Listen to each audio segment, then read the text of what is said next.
Saat ini waktunya ya Tuhan,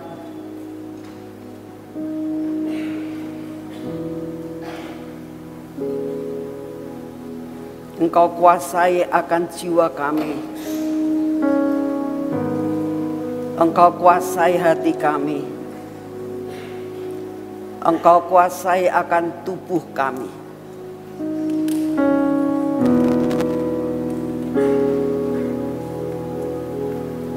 Dengan kuat kuasa-Mu Tuhan.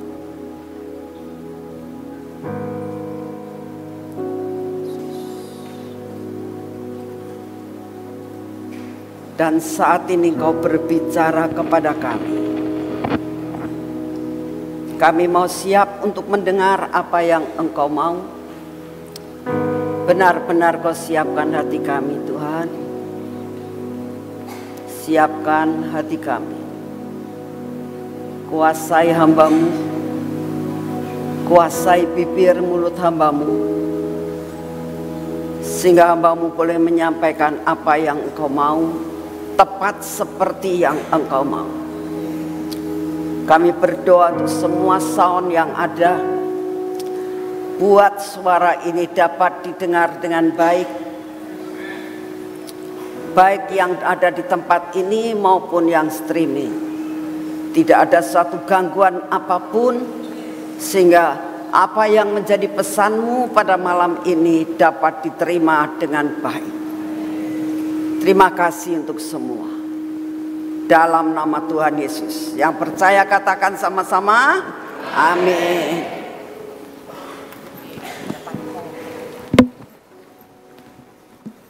Tes, kurang bagus. Paskan, pas sampai pas, betul. Ya, tes. Saya minta sampai pas karena ini perkara yang sangat penting. Ya, minta hikmat Tuhan supaya benar-benar suaranya pas. Tes, terus kurang. Tes, oke. Ya. Jangan dirubah-rubah ya, supaya apa yang akan disampaikan benar dapat terdengar semuanya ya. Berdoa supaya punya hikmat yang sungguh-sungguh ya. Semua dengar? Di atas dengar? Ya. Pertama-tama saya ucapkan selamat datang karena kelihatannya hari ini yang datang lebih banyak daripada 8 kali yang lalu ya. Hari ini saya mau tanya, siapa yang baru pertama kali datang?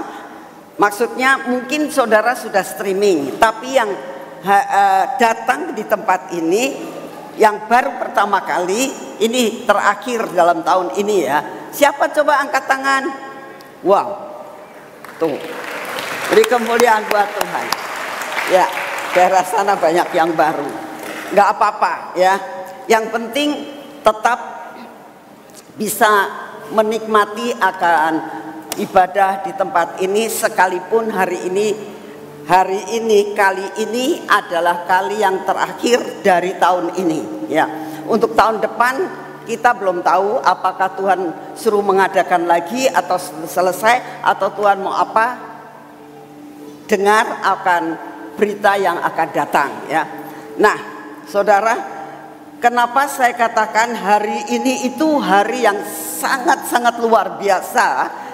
Bukannya karena ini adalah terakhir dari tahun ini, untuk yang ke-9 kali kita disuruh Tuhan untuk mengadakan ibadah pemulihan Pondok Daud. Nah, ini yang ke-9 yang diadakan tanggal 30 hari ini. Saudara, apa sebabnya saya katakan ini tuh penting sampai saya berkali-kali ngomong jangan sampai miss ya. Sebab apa? Karena hari ini adalah sesuatu hari yang luar biasa. Temanya adalah tiuplah nafiri di Sion ya. Kenapa Tuhan ngasih tema tiuplah nafiri di Sion? Saudara, saya mau cerita terlebih dahulu latar belakang kenapa Tuhan menyuruhkan tema ini harus diserukan di Sion. Saudara, saya mau sampaikan apa yang terjadi pada awal bulan ini ya. Pada awal bulan November banyak yang ingin nanya, Bu, ini temanya untuk tanggal 10 itu apa? Sebenarnya sedang bergumul tentang tema tanggal 10. Saudara, tanggal 10 ini adalah penutupan untuk persekutuan ini. Untuk tahun ini kita adakan ibadah akbar ya, tanggal 10 jam 5 sore. Nah, kita belum dapat tema dan beberapa hari saya berdoa terus nggak dapat jawaban ya. Saya berdoa, Tuhan sebenarnya temanya apa? Temanya apa? Saudara, sebab kami tahu bahwa persekutuan ini, JKI Anugerah ini bukan dipimpin oleh manusia, tapi Tuhan sendiri yang ngatur setiap kali apa yang harus dilakukan. Nah, jadi waktu itu benar-benar saya berdoa terus. Nah, tepatnya tanggal 7 November antara jam 3 jam 4 sore itu adalah sesuatu waktu yang benar-benar membuat saya gemetar, saudara. Karena jam itu pas saya itu bilang, saya mau masuk hadirat Tuhan. Saya mau cari sebenarnya engkau itu pengen apa Tuhan. Untuk tanggal 10 yang saya rindukan, minta tema tanggal 10, saudara. Tetapi apa yang terjadi? Tiba-tiba saya itu benar-benar mendengar suara audible dari telinga saya yang membuat saya itu sangat terkejut. Tapi saya tahu siapa yang berbicara ya. Saya tahu persis ini bukan manusia biasa ya. Ini adalah Tuhan sendiri. Saat saya mendengar itu membuat saya gemetar. Karena apa? Karena Tuhan katakan begini ya. Tiuplah nafiri di Sion, karena inilah waktu sangkakala ke-7 ditiup. Itu yang saya dengar. Jelas sekali, saudara. Jelas sekali suara itu mengatakan bahwa tiuplah nafiri di Sion, karena inilah waktu sangkakala ke-7 ditiup. Saudara, saat saya mendengar tentang tiuplah nafiri di Sion, itu karena memang kita lagi bicara tentang generasi Yoel ya. Jadi tidak terlalu menggetarkan saya. Yang sangat menggetarkan saya adalah kenapa Tuhan itu suruh meniup nafiri di Sion, karena inilah kata Tuhan, coba diperbaiki. Karena inilah waktu sangkakala ke-7 ditiup. Sangkakala ke-7 ditiup. Saat saya mendengar suara itu membuat hati saya bergetar. Sampai ada rasa ketakutan dalam diri saya. Karena apa? Karena saya rasakan sangkakala ke-7. Sangkakala ke-7. Saya mulai mengingat-ingat tentang gulungan kitab yang ke-7. Saya lalu mengingat, apa ini mau kiamat? Itu ketakutan saya. Apa Tuhan mau datang? Apa ini sudah waktunya rapture? Itu berkecamuk sekali ya. Jadi akhirnya saya mengatakan begini, Tuhan, terus terang saya takut. Saya bilang, saya tahu persis ini suaramu. Saya tahu persis. Saya kenal siapa yang berbicara. Saya tahu persis. Tapi kau tahu hatiku tuh. Aku sangat ketakutan. Saya katakan aku sangat ketakutan. Tuhan kalau boleh, jangan saya yang kau pakai. Jangan saya yang kau pakai untuk menyampaikan akan pesan ini. Aku takut Tuhan, aku takut dan sangat takut. Nggak ada suara, saudara, nggak ada jawaban, nggak ada. Tapi saya tetap menyediakan diri sehari itu untuk apa yang Tuhan bicara. Tetap saya catat semuanya apa yang Tuhan bicarakan. Dan sesudah itu saya bilang gini, Tuhan, biarlah ini buat saya saja. Saya akan simpan semua apa yang Kau berikan kepada saya, sambil menanti-nantikan apa yang Engkau hendak lakukan dengan sangkakala ketujuh. Tuhan gak jawab. Saya mulai diam dan saya mulai diam. Saya bilang, Tuhan, ini perkataan, ini firman-Mu, ini apa yang Kau mau. Ini gak main-main loh Tuhan. Saudara, apa jawaban Tuhan? Siapa yang main-main? Aku tidak pernah main-main. Saya mulai diam. Tuhan, ya sudahlah, saya bilang, kita nggak bisa untuk melawan Tuhan. Jadi saya mulai diam, tapi tetap saya mencatat sampai kira-kira jam 7 malam.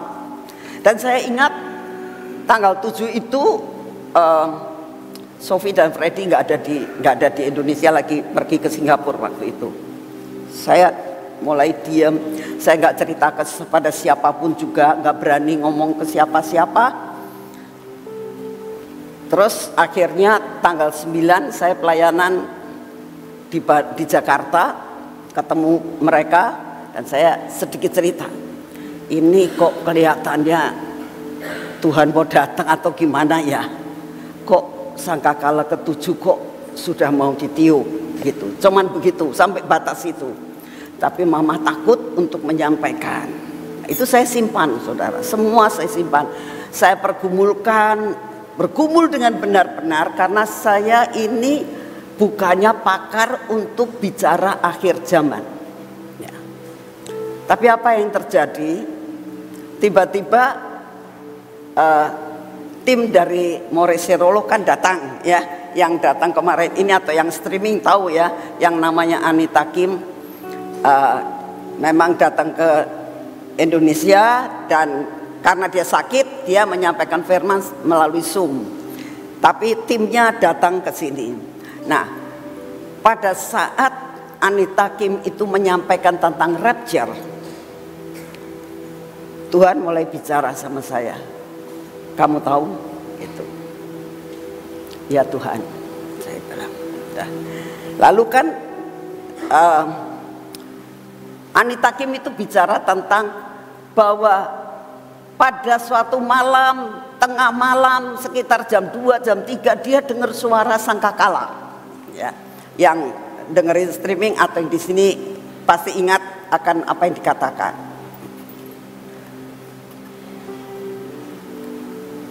Saya mulai tangkap. Tapi namanya dasar saya juga, Tuhan, ampuni saya. Saya bilang, ampuni sekali lagi, saya minta ampun. Saya bilang, saya tahu persis itu suaramu, tahu persis sayanya. Saya bilang, saya tidak berani membantah karena saya kenal siapa engkau. Tapi Bu, saya itu kasih tanda seperti yang dialami oleh Gideon. Saya bilang, ini bukan Pak Gideon ya, Gideon yang ada di Alkitab. Gideon tuh sudah dengar firman, dengar perkara suara Tuhan untuk dia perang ya.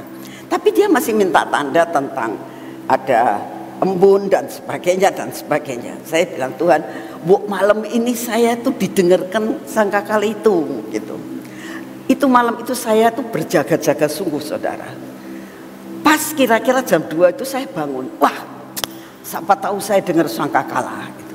Saya doa, saya tunggu. Sampai akhirnya saya ngantuk, jadi ketidur. Saya pagi, ya saya kok nggak dengar sangkakala ya gitu. Besoknya saya lakukan lagi, tetap saya nggak dengar itu yang namanya sangkakala. Tapi saya nggak berani. Kok engkau nggak ngasih tanda sih Tuhan? Saya sama sekali tidak berani. Cuma saya bilang, oh ya mungkin itu bukan bagian saya lah. Sudah. Tapi tiba-tiba ada beberapa anak-anak Tuhan, pendoa syafaat yang mengatakan, dengar sangkakala 2 kali dalam 2 malam. Ini satu tanda ya. Udah. Lalu hamba-hamba Tuhan ya, sampai dengan tadi siang itu ada hamba Tuhan yang memberikan kesaksian bahwa dia itu mimpi ya, dia bilang saya tuh mimpi mulai pengangkatan, dia bilang dia mimpi dia pengangkatan, dia bilang dia lihat ada ibu-ibu sebagai pendoa syafaat, pendoa syafaatnya dari gereja itu diangkat, hilang tiba-tiba, katanya gitu. Terus tiba-tiba saya juga hilang, dan saya ternyata sudah sepertinya di awan-awan. Kayaknya ada yang nyedot saya sampai saya itu bisa keluar dari ruangan di mana kebaktian, terus ke atas, dia bilang gitu. Beberapa waktu kemudian salah seorang dari pendoa syafaatnya, dia kan punya pendoa syafaat banyak, dia mendapatkan penglihatan bahwa pada waktu sedang kebaktian, dia bilang dia melihat bapak pendetanya ini diangkat Tuhan. Lalu dia bilang, loh kok Pak Pendeta saya hilang ya, kok nggak ada. Terus tiba-tiba dia juga diangkat, dan ada beberapa yang diangkat tapi banyak yang ditinggal. Waktu saya banyak mendapatkan hal itu membuat saya jadi kuat. Saya bilang, ya wis Tuhan, aku mau menyampaikan pesan ini ya. Oleh karena itu hari ini dengan segala keterbatasan saya itu akan menyampaikan apa yang saya dapatkan dari Tuhan saja ya. Kalau saudara percaya ya puji Tuhan, bersyukur ya, dan membuat saudara bertobat dan sungguh-sungguh menantikan apa yang Tuhan mau sampai pada waktu rapture saudara diangkat. Puji Tuhan banget gitu. Andai kata malam ini ya tiba-tiba ada pengangkatan, ya saya ndak bisa menjamin semua diangkat. Mudah-mudahan semua diangkat ya. Tapi ada yang dinamakan harga yang harus dibayar ya. Oleh karena itu hari ini kita akan belajar benar-benar apa yang saya dapatkan, supaya benar-benar itu ada dasar firman-Nya juga. Satu hal yang saya rindukan kalian bisa mengerti bahwa pada waktu rapture itu belum kiamat saudara ya. Pada waktu pengangkatan itu dunia masih ada ya, belum kiamat. Jadi jangan merasakan kalau Tuhan datang itu kiamat. Enggak, belum kiamat. Dunia belum digulung dan sebagainya. Hanya Tuhan itu membawa anak-anaknya yang sungguh-sungguh dibawa supaya tidak mengalami penganiayaan. Ya, jelas ya. Jadi rapture itu adalah pengangkatan buat sebagian orang ya, yang sungguh-sungguh merindukan akan hal ini dan siap hatinya untuk membayar harga yang harus dibayar. Sesudah itu aniaya luar biasa terjadi di dunia ini ya, jadi pengangkatan dilakukan sebelum penganiayaan berat, sebelum kesusahan berat terjadi di dunia ini. Nah, kalau saudara tuh mengatakan benar enggak sih, terserah ya, tapi firman mengatakan demikian ya. Itu semua sudah ditulis dalam firman, itu mengatakan demikian. Jadi saya berdoa saudara meresponi hari ini ya, untuk mengerti bagaimana caranya sih supaya aku itu diangkat ya. Nah yang kedua dikatakan tiuplah nafiri di Sion. Nah berarti kan begini saudara, apa yang dinamakan tiuplah nafiri? Nafiri itu sama dengan trompet sama dengan sangkakala. Ya. Otomatis kalau namanya sangkakala ditiup itu ada beberapa hal, saudara. Ada beberapa hal. Saudara teringat, saudara baca Alkitab, sudah pasti saya percaya saudara baca Alkitab ya. Pada waktu bangsa Israel itu ada di padang gurun, ya, bagaimana cara untuk mengumpulkan mereka? Yaitu dengan cara meniup sangkakala. Begitu dia ditiup sangkakala, itu tanda ayo kumpul. Ya. Jadi bahwa untuk peniupan sangkakala itu mempunyai makna panggilan untuk berkumpul. Itu sangkakala. Pada saat bangsa Israel itu di padang gurun, susah, di sana nggak ada mic, ya, nggak ada HP. Buat mengumpulkan semua orang kurang lebih 2 juta itu bagaimana? Nah, mereka meniup sangkakala. Begitu setiap orang di padang gurun mendengar suara sangkakala, itu adalah panggilan untuk semua umat Israel berkumpul. Jadi sangkakala ditiup itu adalah suatu tanda panggilan untuk berkumpul. Ya. Juga nafiri atau sangkakala ditiup itu mengandung makna berjaga-jaga. Ya, artinya berjaga-jaga apa? Seperti tanda untuk berjaga-jaga. Ini mau ada sesuatu. Saudara, saya teringat akan pada waktu saya masih kecil, saya tinggal di kota Jepara ya, kota yang kecil sekali. Nah, di sana tuh begini, ada bukan suara sangkakala ya, memang di sana nggak ada sangkakala, adanya kentongan. Kentongan itu suatu kayu yang dilubangin tengahnya, lalu dipukul. Nah, bunyinya keras sekali sampai seluruh desa itu akan terdengar adanya itu. Kalau itu dibunyikan itu artinya berjaga-jaga. Karena apa? Ada banjir. Seringkali tengah malam ada kentongan, terus mama saya bilang, wah kayaknya banjir nih. Jadi berjaga-jagalah karena ada banjir.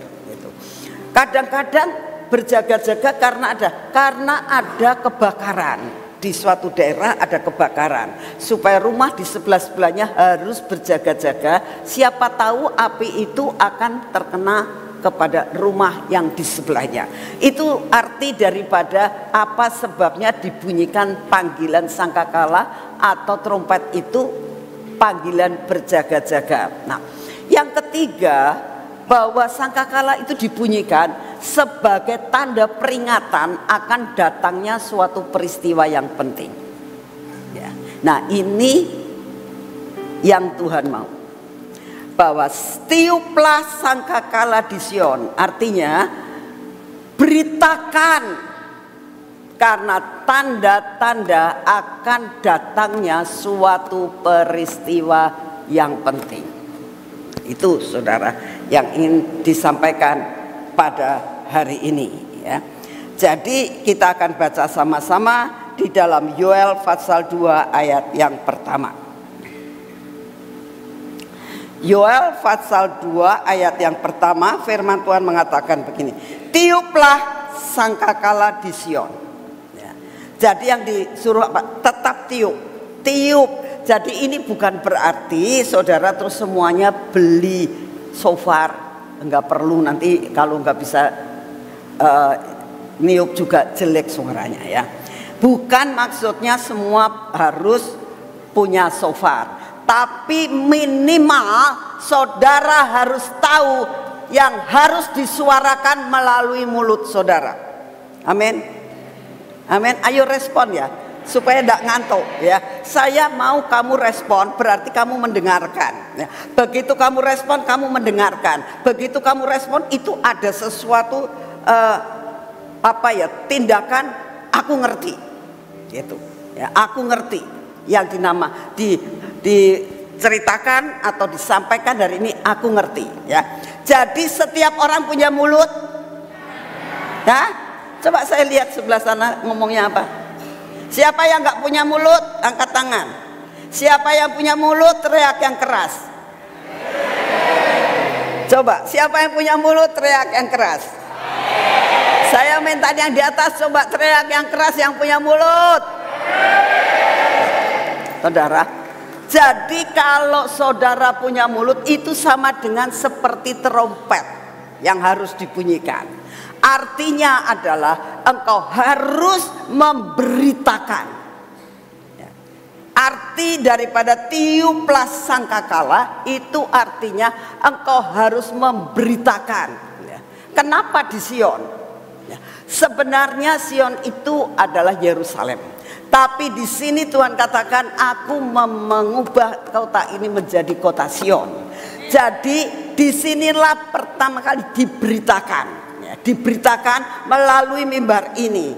Engkau harus memberitakan kabar ini bahwa sangkakala ketujuh itu akan segera ditiup. Itu dimulai di Sion. Ya, oke ya. Lalu dikatakan begini. Dan berteriaklah. Berteriak itu tidak bisik-bisik, ya, enggak. Jangan ngomong. Ini ada berita, bukan. Namanya berteriak itu adalah suaranya volumenya tertinggi, terkeras. Itu namanya berteriak. Coba semuanya berteriak tentang haleluya. 2, 3. Ya itu namanya berteriak, saudara. Kalau pelan-pelan itu bisik-bisik namanya, nggak ada yang dengar. Tapi kalau saudara berkata dengan keras, itu namanya berteriak. Nah, ini zamannya, akhir zaman. Tuhan tidak mau kamunya itu bisik-bisik, ya. Tidak mau mulutnya diam. Yang Tuhan mau teriak kamunya. Dan dikatakan berteriak-teriaklah di mana? Di gunungku yang kudus. Ya. Saudara jangan merasakan ini Sion kudus. Gak ada yang kudus kalau Tuhan tidak menguduskan saudara. Yang diharuskan kamu berteriak itu bukan di tempat-tempat yang aneh-aneh, tapi berteriaklah di gunung yang kudus. Ya. Nah nanti yang akan diterangkan tentang gunung yang kudus. Lalu dikatakan biarlah gemetar seluruh penduduk negeri. Nah saudara, kalau kita berteriak di gunung yang kudus, akan terjadi semuanya gemetar. Penduduk akan menjadi gemetar. Sebab apa? Pada saat engkau berteriak, hari Tuhan datang. Sebab hari itu sudah dekat. Jelas ya? Rapture sudah dekat. Ya. Rapture sudah dekat. Ingat ya, kalau namanya sudah dekat, itu ada tanda-tandanya. Dikatakan begini, kalau sudah dekat, ada tandanya sangkakala ketujuh dibunyikan. Itu sudah sangat-sangat dekat. Saudara, saya akan kasih gambaran ya. Kalau saudara ini berangkat datang dari luar kota, ya, nggak tahu dari Semarang, nggak tahu dari Bandung, nggak tahu dari Jakarta, mau menuju ke Cirebon kan? Lalu saudara kan lihat rambu-rambu. Nah, begitu rambu-rambu itu mengatakan sebelah kiri, belok kiri 500 meter lagi engkau akan masuk ke Ciperna. Pernah enggak lihat rambu-rambu itu? Coba jawab. Hah? Pernah enggak? Kalau saudara yang dari luar kota, ya pasti ngerti kan, kecuali tidur. Tiba-tiba, oh sampai Gracia sudah gitu ya, itu nggak ngelihat ya. Jangan tertidur saudara. Itu adalah tanda-tanda, ya. Tanda-tanda mau masuk Cirebon. Ya. Begitu kamu lihat tanda sebelah kiri 500 meter kamu masuk Ciperna menuju kota Cirebon. Nah, saudara kita, oh, udah dekat nih, udah dekat. Saya kalau sudah masuk Ciperna, saya bilang siapin bayar tol, saya bilang gitu. Karena segitu masuk masuk Cipra kan ada gardu tol kan. Saya bilang siapkan tol, mesti bayar. Kalau udah bayar nggak bisa masuk. Nah, begitu kita bayar, wah sampai Cirebon. Puji Tuhan, dari luar kota diberkati Tuhan sudah sampai Cirebon. Tapi sampai Cirebon sudah sampai rumah belum? Belum. Tujuan kita adalah rumah kita. Betul? Nah, jadi pada saat ada rambu-rambu, ya, ada tanda-tanda bahwa sudah masuk Ciperna, sebentar lagi masuk Cirebon. Sudah masuk Cirebon, sebentar lagi pasti ke rumah kita masing-masing. Berarti kalau sudah ada tanda-tanda, sudah dekat atau masih jauh? Ingat, ya, saya memberi gambaran ini supaya kalian itu lebih bisa nangkep. Ya. Kalau ada tanda-tanda, ini berarti waktunya sudah amat singkat. Jadi kalau ada tanda bahwa sangkakala ditiup di Sion dan suruh berteriak di gunungnya Tuhan yang kudus, ingat ya, waktunya dikatakan hari itu sudah dekat. Jelas? Jelas? Jadi tahu ini bukan omongannya Ibu Nani. Waktu saya diterangkan mengenai masalah ini, saya gemeter saudara. Saya juga ketakutan. Bukannya berarti saya senang untuk menyampaikan hal ini. Ya. Saya mau saudara, kalau bahasa Jawa ngelilir tuh, bangun tidur, bangun dari kenyamanan. Ya. Saat-saat ini kamu harus tidak bisa nyantai lagi. Ya. Lalu dikatakan di sini,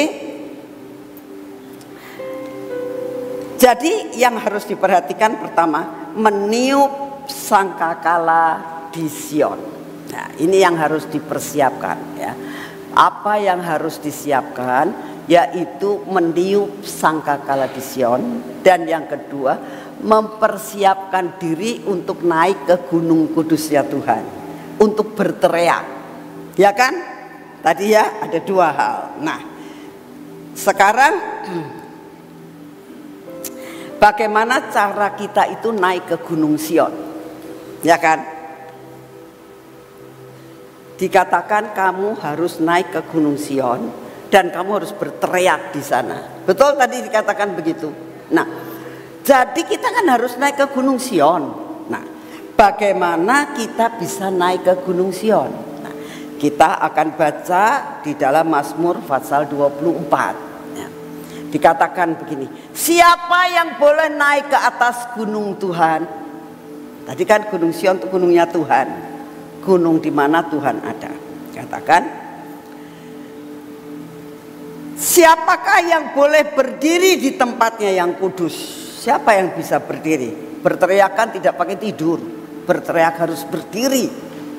Dan ini Mazmur 24 dikatakan, tidak semua orang bisa boleh naik ke gunung Sion.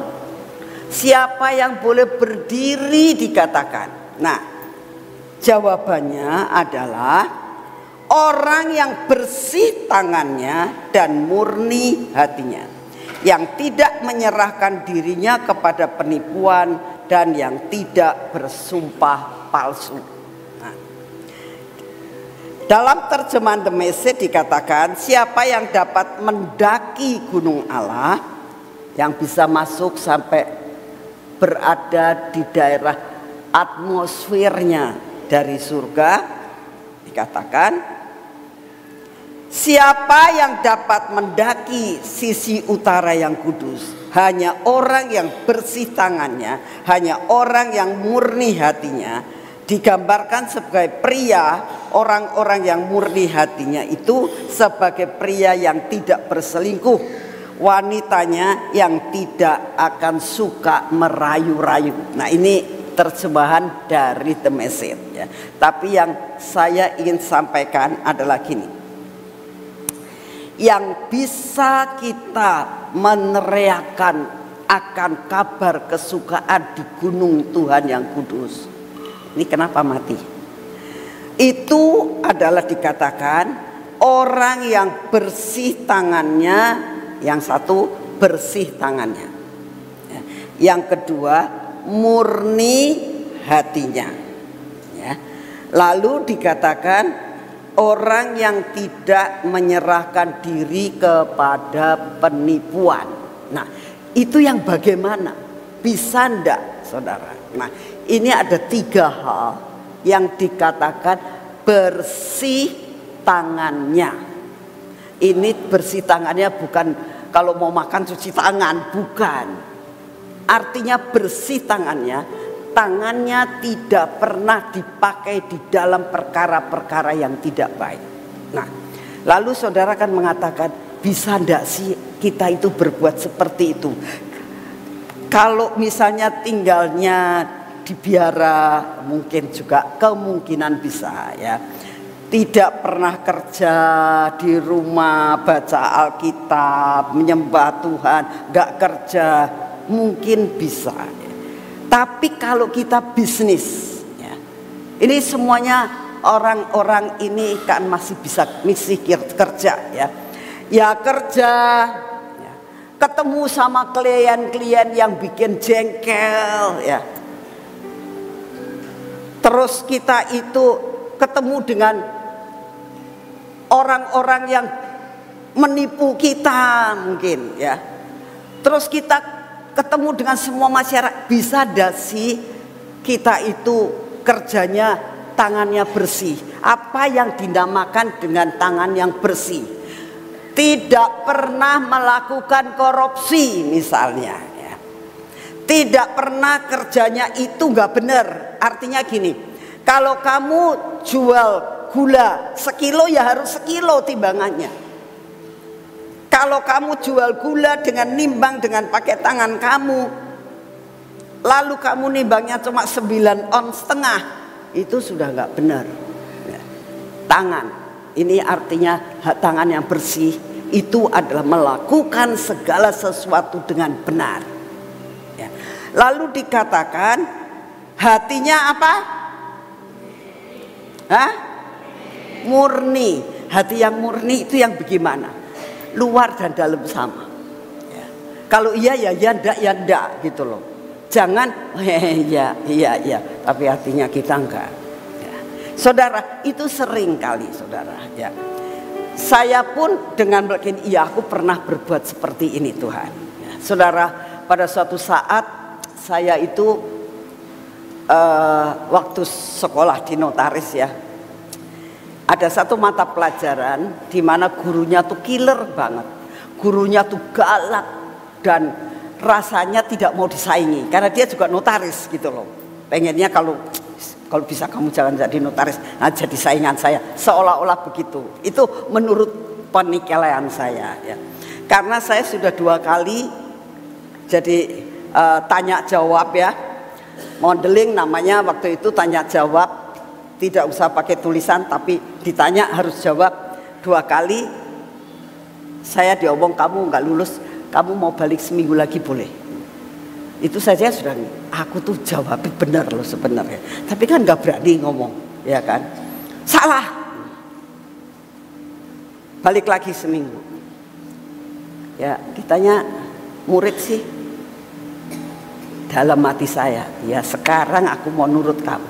Nanti aku kalau sudah lulus dari kamu, rasanya ketemu kamu di jalan gak mau nyapa. Tuh, sungguh saya sampai ngomong gitu. Notaris kok kayak gitu sekali. Wah, saya menghakimi luar biasa. Nah, itu namanya hati ndak tulus gitu loh ya. Sakit sih, disakiti terus menerus. Berapa banyak saudara kalian itu kalau sama suami ya, begitu suaminya ini sudah baik nih, suaminya sudah baik ya. Tapi dulunya pernah mukul kamu. Misalnya, nanti lagi ngomong, masih ingat lagi, kamu pernah mukul saya, gitu loh. Ya, Jadi berarti hatinya tidak benar, tidak tulus, pengampunannya tidak tulus. Nah, hari ini kita harus mengoreksi diri, karena ini adalah yang dinamakan harga yang harus dibayar untuk masuk rapture. Pemberesan untuk punya hati yang tulus. Kalau kamu mengampuni istri atau mengampuni suami, ya sudah dibuang semuanya, jangan diingat-ingat lagi. Kalau kamu merasakan dalam hidup kamu pernah ditipu sama satu orang, ya sudah saya udah ngampuni. Nanti suatu saat kalau ketemu sama orang itu jangan, dia pernah nipu saya. Sudah dihilangkan. Itu tulus, itu tidak mudah. Tapi hari ini saya berdoa sama Tuhan, ayo kita kembali beresin diri kita, karena waktunya sudah amat singkat. Waktunya sudah amat singkat. Jadi kita harus ngerti, saudara, ya, bahwa bereskan semuanya. Di mana tanganmu yang tidak bersih harus bersih dalam dagang, ya. Di mana hatimu ini hati yang benar-benar masih nyimpen sesuatu di dalam hidup kalian. Masih ingat lagi. Saudara, kemarin ini kemarin inilah kira-kira saya ketemu dengan seorang ibu. Nah, dia telepon sama saya banyak yang diingat apa? Ini suami saya dulunya begini. Kamu nggak pernah tahu ya dia begini. Saya pikir suaminya udah mati loh. Ya, masih diomongin aja sampai saya pikir, Tuhan ini misalnya dia di surga ngeliatin gak sih sama istrinya begini gitu. Sampai mikir saya gitu, loh kok masih diinget-inget gitu loh. Itu namanya hatinya gak tulus. Dikatakan siapa yang boleh naik ke tempat tinggi? Orang yang bersih tangannya dan murni hatinya. Kalau murni itu tulus, ya, karena susu murni, ya, tidak kecampur sama yang lain.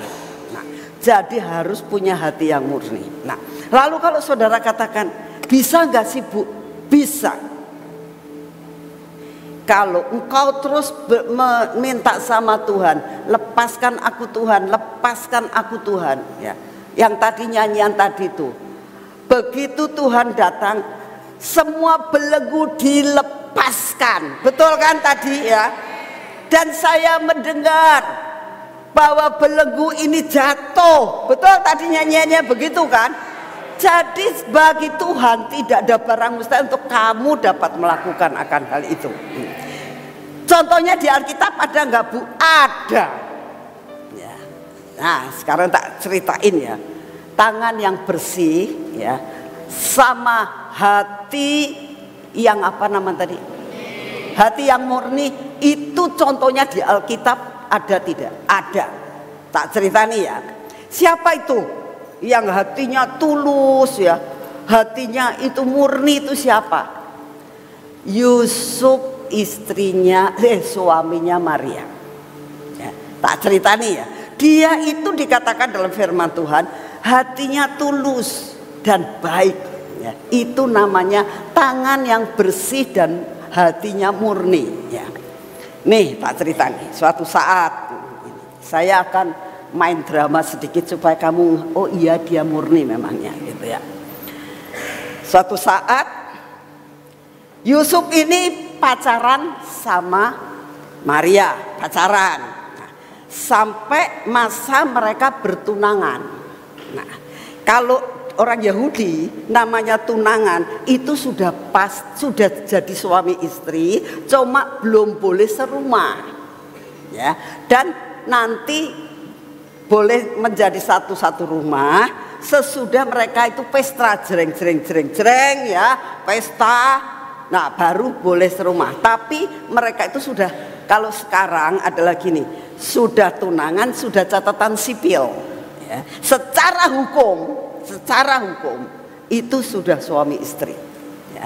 Kalau orang itu belum menikah, tapi kalau sudah tunangan dan sudah catatan sipil, itu secara hukum sudah suami istri, ya, sekalipun belum serumah dan sebagainya. Nah, Maria dan Yusuf itu sudah tunangan tapi belum serumah. Maria adalah seorang perempuan yang di daerah Bethlehem itu terkenal banget, itu seorang wanita yang cantik, seorang wanita yang baik, seorang wanita yang disanjung oleh setiap orang yang rajin bekerja. Wis primalah yang namanya Maria itu ya. Yusuf adalah seorang yang terkenal baik, nggak punya reputasi yang jelek. Nah, dua-duanya baik kan, terkenal banget baiknya. Nah, suatu saat wakuncar, masa kunjung pacar ya kan, Yusuf ini datang ke tempat Maria. Maria itu lagi seneng, pikir kayak wah ada apa ya Maria kok seneng banget gitu ya. Sup duduk sini Sup, aku mau cerita. Ini saya mau drama supaya kalian jangan ngantuk ya. Nah, ada apa? Waduh, aku dapat sesuatu. Hah, dapat sesuatu apa? Aku tadi ketemu malaikat. Hah, kok bisa? Kaget nih Yusuf ya. Kok bisa kamu ketemu malaikat? Ah, kamu bohong. Sungguh malaikatnya begini-begini. Kamu lagi apa? Lagi saat teduh? Enggak. Kamu lagi baca Taurat? Enggak. Kamu lagi apa? Ya lagi kerja aja di dapur. Hah? Kamu lagi kerja di dapur? Terus tiba-tiba ada malaikat? Iya. Waduh, terus gimana? Nah, biasanya kan gitu kan. Terus gimana? Tahu nggak? Tanya, aku diomong begini. Hai engkau Maria, engkau adalah wanita terpilih. Wah, Yusuf senang. Waduh, puji Tuhan ya, kamu bakal jadi istri saya. Ternyata malaikat juga ngomong kamu terpilih. Dan berarti saya pilihannya tepat nih. Jadi suami kamu. Seneng ini Yusufnya. Terus. Nah ya kan, biasanya kan suka gitu. Terus ya. Terus Marianya ngomong. Terus dia ngomong, engkau mendapatkan kasih karuniaku. Wow. Terus seneng nih Yusufnya. Ya. Terus ngomong, kamu akan mengandung dan mendapatkan seorang anak namanya Immanuel. Seneng Yusufnya. Wah, nanti kita menikah dapat anak laki ya. Seneng Yusufnya ya. Seneng. Aduh, belum menikah sudah dikasih tahu bakal punya anak laki-laki. Aduh, senengnya. Namanya siapa? Yesus. Oh ya nanti namanya dinamai Yesus. Tapi sekarang aku sudah mengandung. Hah? Jeblak itu ya. Gimana sih? Iya, katanya aku hamil ini dari Roh Kudus. Hah? Dari Roh Kudus? Apa itu? Ini dinamakan anak Allah. Gak ngerti, bingung. Gimana ini? Ya sudah, dia diem, gak ngomong terus. Mukanya jadi menciut. Yusufnya cepet pulang. Balik kita balik. Yusufnya pulang. Sampai rumah gak bisa tidur. Jadi gimana sih? Aku gak bisa terima. Yang begini aku gak bisa terima. Hatiku gak bisa terima. Apa kata orang? Dia orang baik, saya orang baik. Tiba-tiba begini. Aduh, gak bisa terima. Pikirannya jalan. Sudahlah, aku tuh cinta sama Maria. Kalau tak ceraikan terus saya ngomong kepada tua-tua, Maria ini sudah hamil ternyata. Tapi sumpah aku tidak berani melakukan hal itu. Katanya dari malaikat, tapi aku nggak percaya. Maria bisa dirajam. Dan dia merasakan dia cinta sama Maria. Jadi gimana caranya? Lalu di dalam Alkitab kan dikatakan, lalu dia berusaha bagaimana menceraikan dia secara diam-diam. Nah, saya mulai tanya sama Tuhan, Maksudnya gimana sih orang Yahudi yang dikatakan menceraikan dengan diam-diam? Itu begini saudara, ini saya dikasih penjelasan sama Tuhan. Jadi gini, kalau adat orang Yahudi yang saya tadi katakan, begitu sudah bertunangan, itu namanya sudah catatan sipil, sudah jadi suami istri ya. Kalau mau cerai itu ada dua macam ya. Dia memberi alasan kepada tua-tua ya, imam-imam, bahwa istrinya selingkuh atau apa-apa, dia bisa menceraikan, langsung si istri itu dirajam sampai mati. Yang kedua, dengan cara diam-diam. Artinya diam-diam itu dia cuma tidak ngomong kemana-mana, tapi dia cuma minta surat, saya cerai. Sudah. Kenapa? Ya pokoknya saya mau cerai. Tidak pakai alasan apa-apa. Itu diizinkan. Jadi ini yang diambil. Sudahlah, aku tidak mau menyusahkan, karena mau tidak mau aku sayang sama Maria. Tapi apa yang terjadi malam itu ya, ini sudah berhari-hari nih, si Yusuf ini sudah berhari-hari. Maria mikir, biasanya kok dia hari ini datang ya, kok nggak datang, nggak ada HP, nggak bisa ngomong, nggak bisa ngubungin. Dan di sana adalah tabu kalau wanita datang ke rumah pria, nggak berani. Zaman sekarang, pacarnya nggak datang, aku datang ke rumah pacarku laki-laki, harganya murah yang gitu ya. Yo, anak muda tak kasih tahu semua, jangan suka main ke rumah anak laki. Sekalipun kamu seneng, murah, murahan ya, jangan. Tadi pagi Koriko cerita tentang punya harga yang tinggi gitu ya. Wanita harus punya harga yang tinggi, jangan mau dikasih harga murah sama laki-laki ya. Nah, akhirnya Maria, kenapa ya? Susah, gelisah hatinya. Pasti Maria doa, Tuhan, aku sudah pasrahlah kepada Engkau. Kalau toh apapun yang terjadi, aku tetap adalah milikmu. Aku mau menanggung apapun juga. Saudara tahu, Tuhan tidak pernah meninggalkan apa yang direncanakan. Tuhan membela sampai bagaimanapun juga. Kalau hidupmu benar, Tuhan akan bela. Amin. Tiba-tiba malaikat Gabriel datang ke Yusuf. Dikatakan, jangan kamu ceraikan dia, karena dia itu mengandung hak karena Roh Kudus. Dia tanya, kamu yang ketemu sama Maria? Iya, aku yang ketemu, aku Gabriel, aku yang ketemu. Oh, sekarang aku ketemu sama kamu, mau tak kasih tahu kamu ya, jangan ceraikan dia. Oh, dia tahu. Ya, aku mau. Jadi singkat cerita, mereka lalu menikah. Menikahnya di mana? Di rumah Zakaria. Ya. Kan dikatakan Maria itu kan ke rumahnya Zakaria kan, dan Elizabeth. Yusuf ke sana juga. Cerita, ini aku kejadian. Ya wis kamu kawin aja. Sini diberkati. Zakaria kan imam. Betul kan? Berkati di situ. Jadi nggak pesta, wis nggak usah pesta-pesta lah. Itu nggak penting, wis lah. Yang penting kamu sudah diberkati menjadi suami istri yang sah. Ya. Selesai. Dan dikatakan Yusuf sejak itu dia menerima Maria dan memeliharanya, tidak menyentuh, tidak melakukan perbuatan yang tidak baik sampai Yesus lahir. Ya. Itu namanya bersih hatinya ya. Itu namanya tangannya pun bersih.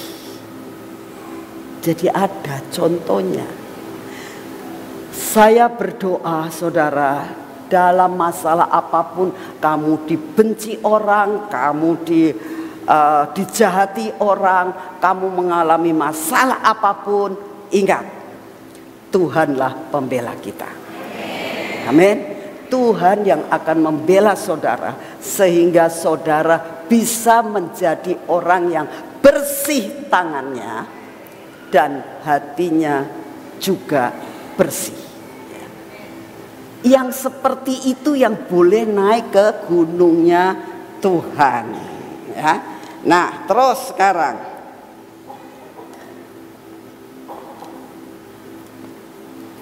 lalu apa lagi yang harus dilakukan? Yang dinamakan bersih tangannya dan hatinya pun bersih. Contohnya seperti yang disampaikan, ya. Hidup saudara harus 60-40. Artinya gimana? Tingkatkan kerohanianmu sampai 60%, ya. Perkara-perkara jasmani 40%. Sebab gak bisa saudara, kalau kamu minta 70-30, namanya kita masih kerja, ya. Kita masih urusan sama begitu banyak, anak-anak juga masih ngadepin guru-guru, harus kerja, harus sekolah dan sebagainya. Tunaikan tugasmu dengan baik, ya. Dengan cara 40% itu kamu lakukan semua pekerjaan kamu secara sekuler. Yang sekolah tetap lakukan tugasmu sebagai anak sekolah. Yang kerja lakukan tugasmu sebagai pekerja. Yang ibu rumah tangga, apapun yang menjadi jabatanmu saat-saat ini, lakukan dengan takut akan Tuhan. Takut akan Tuhan. Bagaimana cara takut akan Tuhan? Yaitu kita harus menjaga frekuensi kita pas sama Tuhan. Kalau kita itu punya frekuensi yang pas, begitu kita angkat telepon langsung nyambung. Ngerti? Sampai kalau suatu saat tiba-tiba Tuhan datang, kamu sudah on,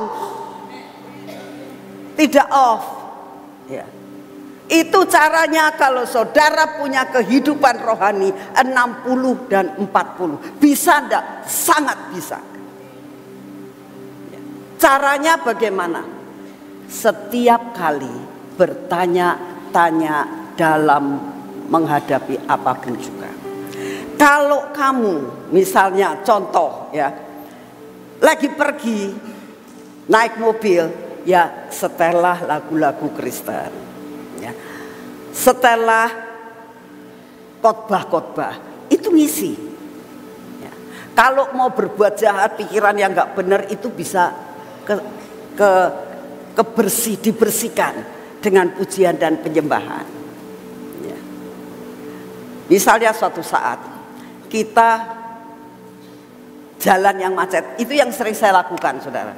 Jalan yang macet, jalan yang salah. Sudah kalau misalnya sudah ke tempat yang ramai seperti di Jakarta, sudah pakai WC tapi salah belok, jadi kan susah, ya. Saya selalu nyanyi, selalu saya nyanyi, ya. Aku menghadapi ini semua Tuhan, aku mau nyanyi aja, ya. Dengan nyanyi itu tidak, hatinya tuh tidak menjadi marah dan kesal, ya. Ya. Di dalam melewati apapun belajar untuk mengisi hidup kita dengan hal-hal yang rohani. Itu membuat saudara dan saya itu bisa adem. Di rumah saya 24 jam saya nyetel puji-pujian. Untuk apa? Supaya begitu saya pulang dari manapun juga capek, ya, maupun pikirannya ruwet, begitu saya masuk rumah dengar puji-pujian, itu seperti membersihkan hidup kita, ya. Itu cara-cara kita itu bisa hidup 60-40, ya. Kalau mau beli apa-apa, ya, belajar tanya Tuhan, boleh nggak sih Tuhan aku beli ini? Perlu nggak sih aku sama ini? Selalu bertanya, sekalipun kamu punya duit, ya. Belajar benar-benar menjadi bendahara yang baik, ya. Kalau mau kerja apa-apa, benar-benar tanya Tuhan, benar nggak sih Tuhan ini proyek buat saya. Terus berdoa, terus berdoa. Kalau mau ganti kerjaan, terus berdoa, Tuhan mana yang kau mau. Itu 60-40. Ya. Nanti engkau akan tahu, karena itu yang Tuhan mau, supaya kita belajar peka. Nah, orang yang peka itu pun seringkali tidak benar, Mas Yan. Ya. Contoh ya, tak kasih contoh dalam Alkitab. Ya. Peka, dengar suara Tuhan. Loh, dengar loh suara Tuhan, tapi tidak nurut. Bisa nggak? Bisa. Dia punya reputasi sebagai nabi, dengar suara Tuhan, tapi tidak nurut. Banyak. Yuk kita baca sama-sama sekarang ya. 2 Raja-Raja pasal 2 ayat yang pertama ya. Suatu saat Elia mendapatkan firman, Elia, kamu tidak bakal mati. Aku akan bawa kamu. Aku akan bawa kamu. Aku akan kirim kereta buat membawa kamu pulang ke surga. Oh ya Tuhan. Dan kalau saudara lihat ya, yang dengar suara itu bukan Elia saja. Semua nabi-nabi dan murid nabi itu mendengar bahwa Elia akan dibawa pulang tidak pakai mati. Kita baca ya. Di dalam 2 Raja-Raja pasal 2 ayat yang pertama. Menjelang saatnya Tuhan hendak menaikkan Elia ke surga. Jelaskan ya. Dalam angin badai, Elia dan Elisa sedang berjalan dari Gilgal. Ayat 3. Pada waktu itu keluarlah rombongan apa? Rombongan apa? Jadi rombongan itu statusnya orang biasa atau nabi? Nabi itu bisa dengar suara Tuhan enggak? Nah ya, nabi loh ya. Pada waktu itu keluarlah rombongan nabi yang ada di Betel mendapatkan Elisa. Ngomong sama Elisa. Lalu berkatalah mereka kepadanya, sudahkah engkau tahu bahwa pada hari ini tuanmu akan diambil daripadamu oleh Tuhan, terangkat ke surga. Berarti dia dengar kan? Dengar suara Tuhan kan? Dengar kalau Elia mau dibawa dengan memakai angin, badai dan sebagainya, dia tahu kan, sampai ngomong. Tapi kenapa dia nggak ngikut? Jelas ya. Kok nggak kepengen gitu loh? Kok Elia bisa begitu ya? Beda dengan Elisa. Elisa begitu mendengar, dia tidak mau pergi dari jauh-jauh dari Elia. Ngintil terus, tak kintil terus. Dia kemana tak ikuti, kemana tak ikuti. Tapi rombongan yang nabi nggak begitu. Dia nabi, tapi meremehkan firman Tuhan. Sebetulnya pada saat dia mendengar begitu, dia ngomong, waduh, Elia mau dibawa pulang. Kalau namanya rombongan nabi, itu pasti dia jadi salah satu guru besarnya adalah Elia. Dia tahu persis guru saya. Kenapa gak mau mengikuti? Kenapa gak mau meraih segala sesuatu yang Elia punya? Awas, hati-hati ya. Kamu banyak dengar firman Tuhan dari siapapun juga, harus tangkap dan jangan hanya sebagai pendengar. Amin. Jangan sebagai pendengar. Sekarang sudah waktunya amat singkat ya. Bunyi sangkakala akan ditiup. Terus ya. Ayat yang kelima. Pada waktu itu mendekatlah rombongan nabi. Nih rombongan nabi lagi ya, yang ada di Yeriko kepada Elisa serta berkata kepadanya, sudahkah engkau tahu bahwa pada hari ini tuanmu akan diambil daripadamu oleh Tuhan terangkat ke surga.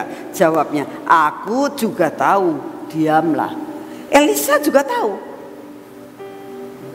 Tapi Elisa bertindak. Rombongan nabi mendengar firman Tuhan, tapi tidak menjadi pelaku dan mengambil raih. Saudara hari ini mendengar berita ini. Ya. Saya tidak tahu berapa banyak yang seperti Elisa. Atau saudara datang ke sini hanya sebagai rombongan nabi. Yang mendengar tapi sekedar mendengar. Dan akhirnya mengatakan, ya dari dulu mula juga sudah dikatakan mau rapture, toh sampai sekarang tidak. Itu tanggung jawab saudara. Tapi saya hari ini sungguh menyampaikan berita ini. Kalau saudara bisa tangkap, saudara membenahi hidup saudara, hidup 60%, 40%, jaminan terjadi dalam hidupmu. Jaminan terjadi atas hidupmu. Jangan sampai seperti itu. Nah, sudah selesai ya. Selesai. Elia dibawa pulang. Dia tahu. Dari jauh dia tahu. Cuma lihat. Nah, tapi apa yang terjadi kalau lihat dari ayat yang ke-16? Mereka berkata, coba lihat di antara hamba-hambamu ini ada 50 orang laki-laki, orang yang tangkas. Biarlah mereka itu pergi mencari tuanmu. Jangan-jangan ia diangkat oleh roh Tuhan dan dilemparkannya ke salah satu gunung atau di dalam salah satu lembah. Elisa menjawab, jangan suruh pergi. Elia sudah tahu. Ngapain sih kamu buang-buang tenaga? Aku tahu kok, dia sudah pulang ke surga. Jangan-jangan enggak. Mungkin dia dibawa ke tempat lain.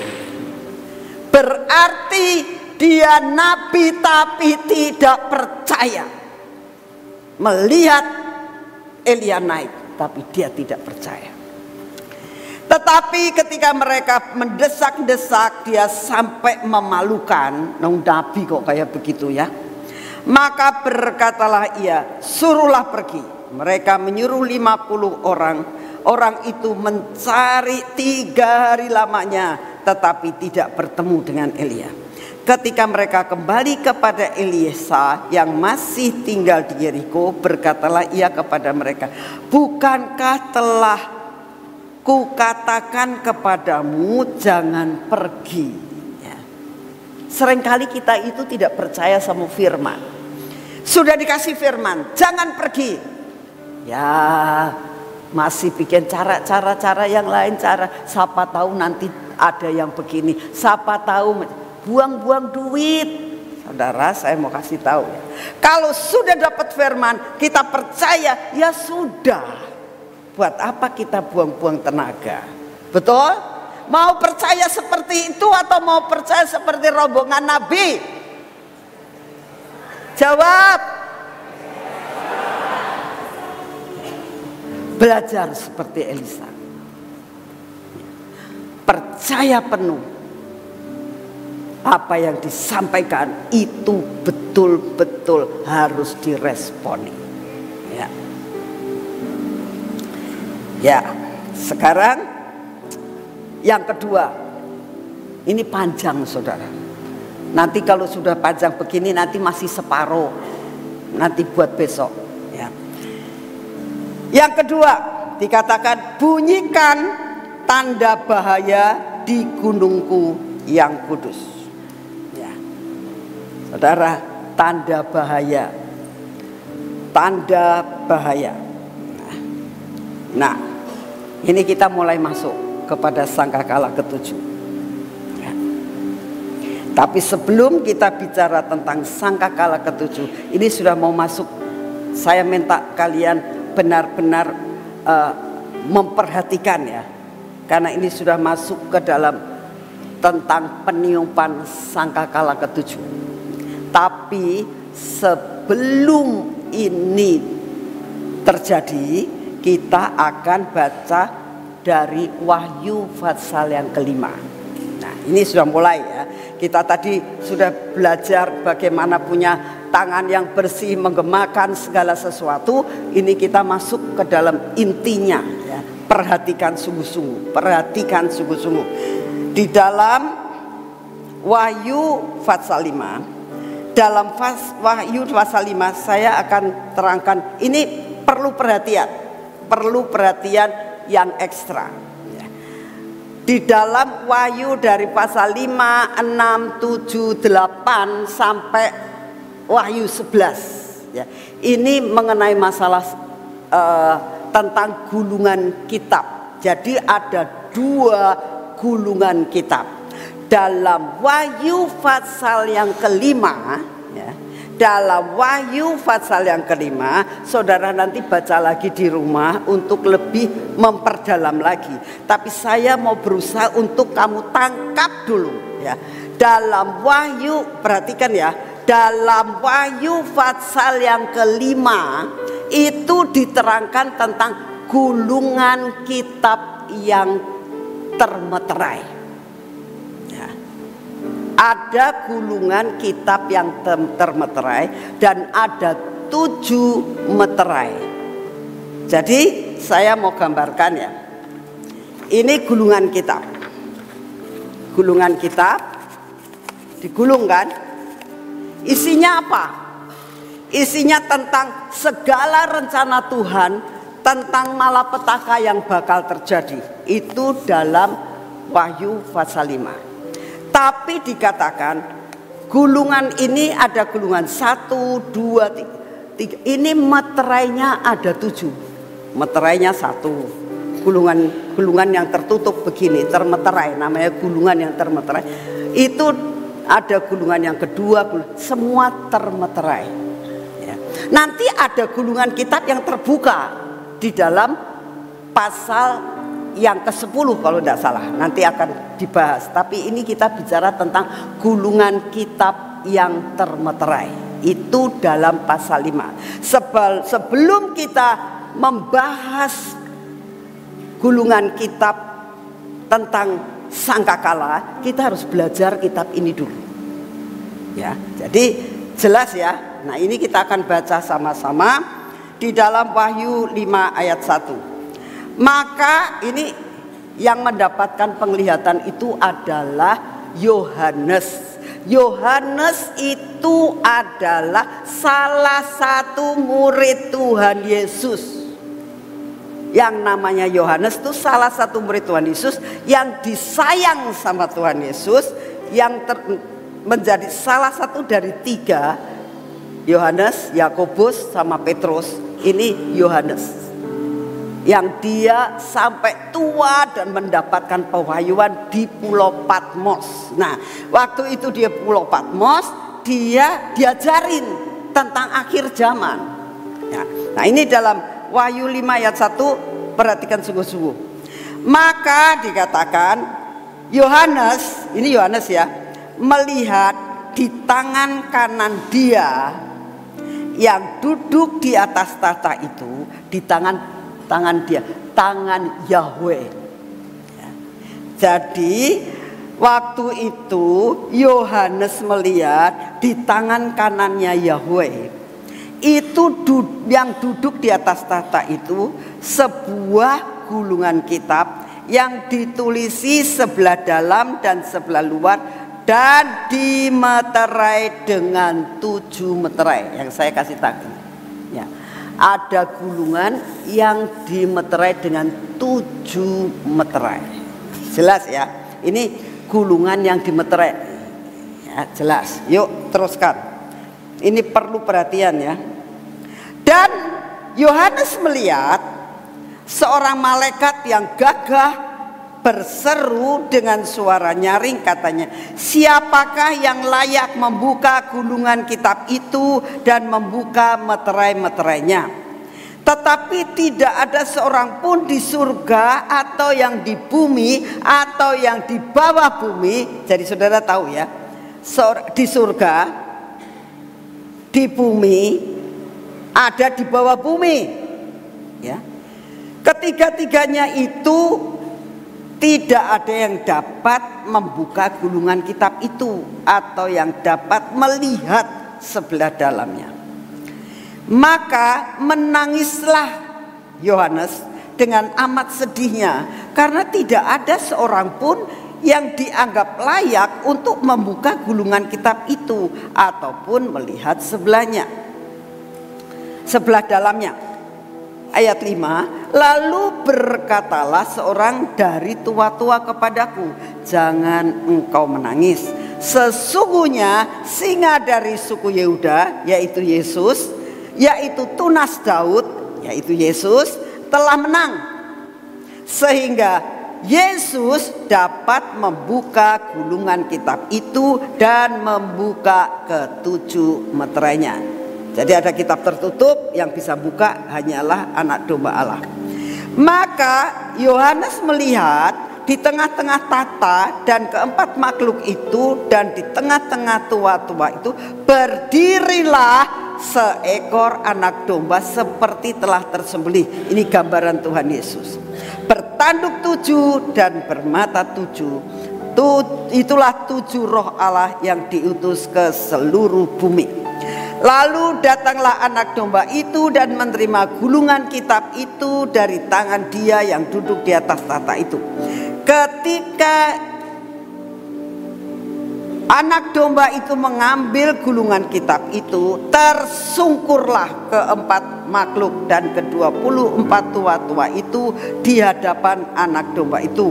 Masing-masing memegang satu kecapi, satu cawan emas penuh dengan kemenyan, itulah doa orang-orang kudus. Jadi dengan pengorbanan Tuhan Yesus itu bisa membuka itu. Dan mereka menyanyikan suatu nyanyian baru, katanya, engkau layak menerima gulungan kitab itu dan membuka meterai-meterainya, karena engkau telah disembelih dan darahmu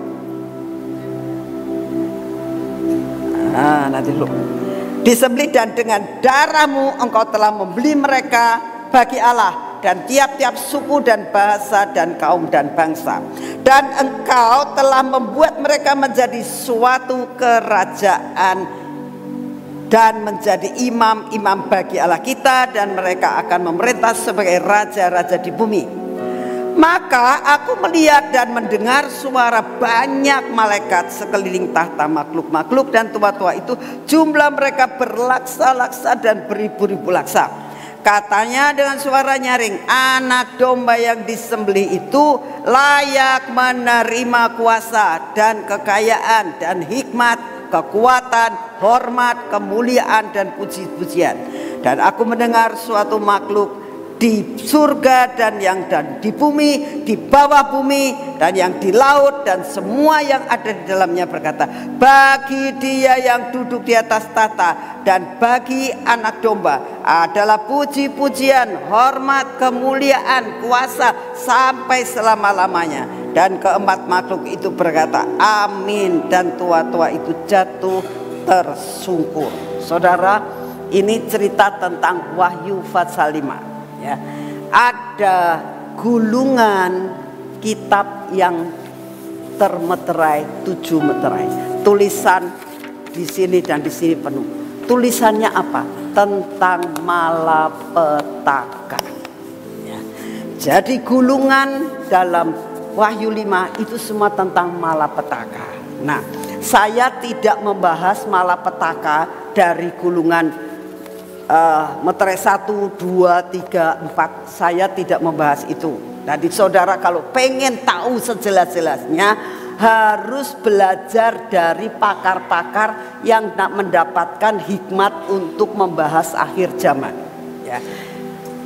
Tapi semua yang tertulis dari meterai 1 terjadi apa, meterai 2 terjadi apa, meterai 3 terjadi apa, itu semua sudah digenapi.